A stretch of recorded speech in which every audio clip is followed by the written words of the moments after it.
পুলিশের গুলি থেকে আরেকজন পুলিশ আহত হয়েছে এরকম আমরা দেখছি একজন গুলি পড়ে আছে, কি ঘটনা করছে সেটা তদন্ত না করে বলা যাবে। ধন্যবাদ আপনাকে। স্যারকে বলো যে উল্টাদা ঢুকছে, মানে জেন্দার ব্যাপারে ঢুকে উল্টাদা ঢুকছে।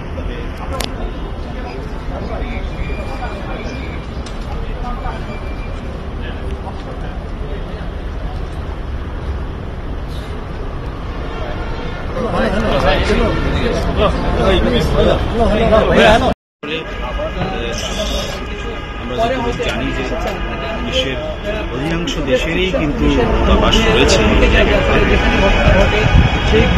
আর ঘটনাস্থলটি হচ্ছে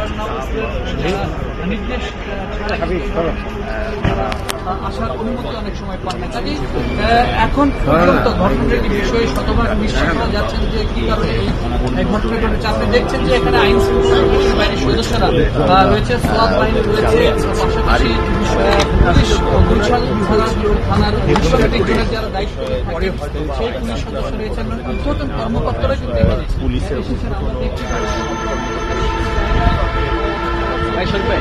শরীফ ভাই ব্যাকপ্যাক লাগা।